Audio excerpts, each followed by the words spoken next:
país, aí ele é segurado aqui do regime geral para não ficar desamparado do ponto de vista previdenciário. Bem, trabalhamos com a primeira hipótese. A primeira hipótese foi a hipótese de João ser brasileiro. Então agora vamos trabalhar com a segunda hipótese. João não é brasileiro, embora ele tenha esse nome aqui, João. João é nome de brasileiro? Não, pode ser nome de português também. E pode ser nome de americano, né? Geralmente é John, mas pode ser que o americano, em vez de John, botou João. Não tem brasileiro que bota John? Então deve ter americano que bota João. Pronto, pode, não tem problema nenhum. Então vamos trabalhar com a hipótese aqui. João é estrangeiro, é brasileiro. Imagine que João é americano. Ele é dos Estados Unidos. Tem nada a ver com brasileiro, embora tenha esse nome. Ele é um americano dos Estados Unidos. E aí? O que é que eu tenho que saber? Para eu saber aqui se ele é segurado do regime geral ou não. Porque a primeira coisa que eu tenho que saber é: ele tem residência permanente no Brasil? Porque se não tiver, ó, já está excluído. É assim. Excluído o não brasileiro sem residência permanente no Brasil. Então, se ele é um cidadão americano, não tem cidadania brasileira não, ele é um cidadão americano, e está trabalhando aqui no consulado dos Estados Unidos, aqui na cidade do Recife, mas não tem residência permanente no Brasil, então já fica excluído do regime geral. E se ele tiver residência permanente no Brasil? Bem, se ele tiver residência permanente no Brasil, aí o texto não é muito feliz. Porque se você fizer aqui uma interpretação simplesmente literal desse texto, aí você vai chegar à conclusão de que se esse cidadão que eu estou chamando aqui de João, se ele tiver residência permanente no Brasil, aí você vai chegar à conclusão, numa interpretação literal, que isso já seria suficiente para ele ser segurado do regime geral.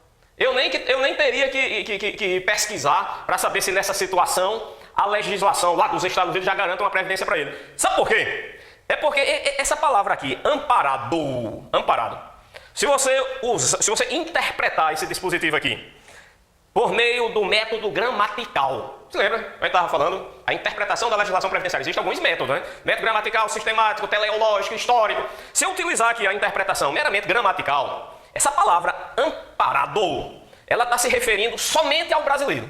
Ela não está se referindo ao não brasileiro. Não está. Sabe por quê? Porque se ela estivesse se referindo aos dois, ela estaria no plural. Seria amparados. Como ela está no singular, amparado, aí ela está se referindo somente àquela pessoa que está junto dela. Quem é que está junto da palavra amparado? É só o brasileiro. Então, numa interpretação gramatical, se esse cidadão é estrangeiro e ele tem residência permanente no Brasil, isso já seria suficiente para eu dizer que ele já é segurado empregado. Agora, essa interpretação literal, ela é muito ruim para esse caso. Sabe por quê? Porque se eu ficar com essa interpretação meramente literal, eu vou chegar à conclusão que a legislação previdenciária brasileira está dando prioridade ao estrangeiro em detrimento do brasileiro. Olha, quando se trata de um brasileiro que está trabalhando aqui numa repartição consular de outro país, em funcionamento aqui no Brasil, para saber se ele vai ser amparado pelo regime geral ou não, eu ainda tenho que saber se a legislação previdenciária lá do país, da respectiva missão diplomática, garante uma previdência para ele ou não. Se garantir, ele fica excluído do regime geral. E quando se trata de um estrangeiro, eu nem quero saber disso, eu já dou uma previdência aqui para ele? Não, não pode ser assim. É privilegiar os estrangeiros em detrimento dos brasileiros.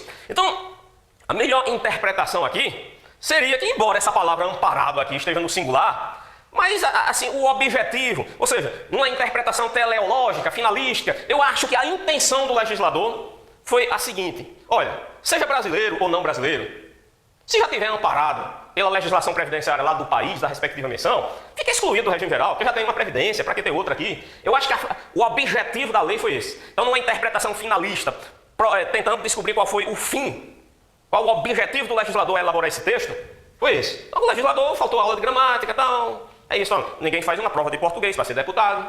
É isso. Tem muitos que são analfabetos funcionais.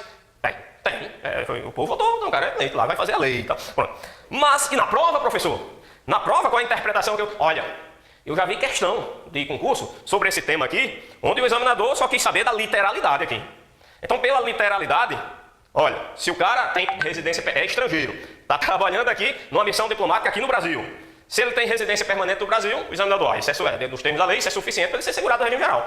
Então, que fica assim difícil eu me posicionar e dar assim, toda a segurança para você. Olha, siga esse caminho aqui. Mas eu acho mais seguro você seguir a literalidade da lei. Principalmente aqui em concurso do INSS, que eles seguem muito a questão literal da lei. Agora, o que eu aconselho também a você é, num tipo de questão dessa aqui, se cair exatamente esse ponto que eu estou colocando aqui, criar uma situação hipotética em que o cidadão é estrangeiro, mas está trabalhando aqui no Brasil, e tem residência permanente no Brasil, aqui, está trabalhando uma missão diplomática estrangeira. E a questão não mencionou se ele está amparado, se não está, pela legislação lá do outro país. Então, se isso aqui cair na prova e disser, lá na questão, que ele é segurado do regime geral como segurado empregado, eu aconselho que você diga que está certo. Se por acaso o gabarito não for igual ao que você marcou, você deve entrar com recurso, porque é uma questão que cabe interpretações diferentes. Entendeu? Então, caiu na prova. Se o gabarito coincidiu com o que você marcou, óbvio que você não vai entrar com recurso, né? Entrar recurso para perder um ponto, óbvio que você não vai fazer isso. Agora, se por acaso o gabarito foi diferente do que você marcou, aí você tem pano para as mangas para elaborar um recurso e defender o seu ponto de vista. Entendeu? Tranquilo? Então, vamos para frente. Vamos lá. Vamos seguir aqui